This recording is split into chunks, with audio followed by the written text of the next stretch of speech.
The Classical Style by Charles Roson. Mozart's Concerto 2. Mozart's K271 Piano Concerto. Mozart's Piano Concerto K271 is a dramatic work that uses development and recapitulation to create tension and release. The slow movement is also dramatic, expressing grief and despair. It is built similarly to the first movement, but more simply. The opening phrase of the orchestra is the introductory exposition, which is expanded and decorated by the piano. The piano then enlarges the first measures of the introductory exposition and closes with the last 6 measures, oscillating between E-flat major and minor. In both the first and second movements, the solo exposition is essentially an expansion of the introductory exposition. However, the opening phrase of the slow movement is more complex and complete than the opening of the first movement. The relation of this to the other themes is too evident at first hearing to require analysis or comment, as well as the relation to the first movement. The last movement is a brilliant rondo that includes a subdominant minuet with florid ornamentation. It is full of brio and an unflagging motor energy. The opening movement, the concerto, is one of the most significant of the three. It is unusual for its eloquent pathos and tightly linked melodic material. The logic of the discourse in the opening movement of the concerto is mature and subtle. The richness of inner-part writing and movement is exemplified in the extensive preparation for the first solo entry. Mozart's other piano concertos. In 1783, Mozart wrote 3 new piano concertos for himself to play. All were less imposing than K271 and written for a small orchestra. The A major concerto K414 is more lyric and broadly conceived than its companions. In 1784, Mozart began to experiment with the concerto form and wrote 6 concertos, 3 of them specifically for himself to play. The concerto in E-flat major K449 is a more vivid work than any of the previous 3, even if written for accompaniment by a small orchestra. The last movement of K449 recalls an earlier try at writing a contrapuntal finale to a concerto, K175. But what sets K271 apart? It has a logical discourse and rich inner-part writing, making it a masterpiece of the concerto genre. Mozart's piano concertos K450 and 451 were written for himself and are both technically challenging and innovative.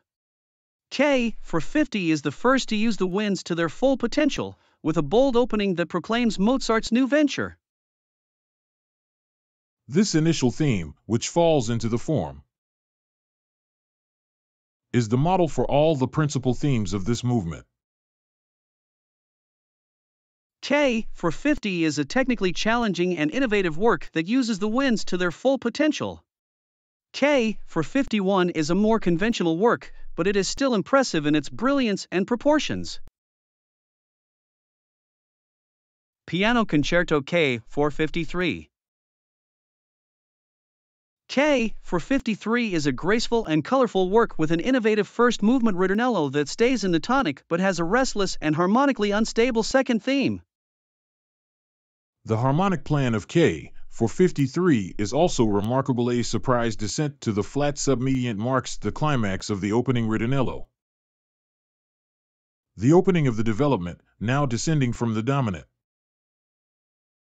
and the end of the recapitulation. K453 has a bold and innovative slow movement that uses a surprise modulation to the dominant minor and a series of chromatic modulations to create a dramatic and expressive effect. The movement is framed by the same 5-measure phrase followed by a silence, once in the tonic and once in the dominant. The return to the tonic is the boldest stroke yet and the logical outcome of all that has gone before. In the last 11 measures, the movement reaches its climax with a series of powerful modulations and a return to the opening phrase. The movement ends with a beautiful and expressive resolution of the main theme, withheld until the very end. This movement is an important step in Mozart's transformation of the concerto genre, making it capable of bearing the greatest musical weight. The movement is challenging to perform, but Mozart's solution of a coda in comic opera style is effective. The variations are generally played too fast today, which obscures Mozart's plan of gradual acceleration and contrast. The greatest of all Mozart's concerto finales is K. 459 in F major. It fuses heavy Baroque sequences and contrapuntal imitation with light rondo theme and fugue to create a complex and brilliant work. The form is both concise and expansive, and the movement is one of Mozart's most original. Piano Concerto K. 466. Mozart's six great concertos of 1784 laid down the principal lines of the classical piano concerto. From this point on, there was no advance in skill. The D minor Concerto K. 466 is historically significant as it belongs to the series of works that made Mozart the supreme composer in most musicians' minds within 10 years of his death. It was the concerto that Beethoven played and wrote cadenzas for.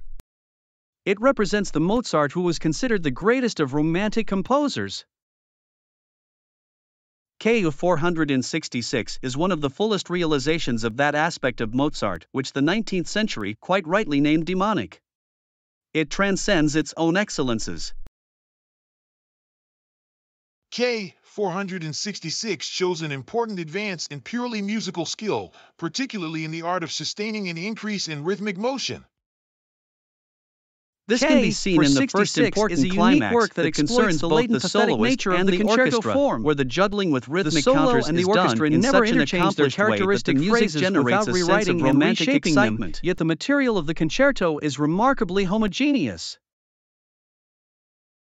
The D minor concerto showcases Mozart's dramatic style.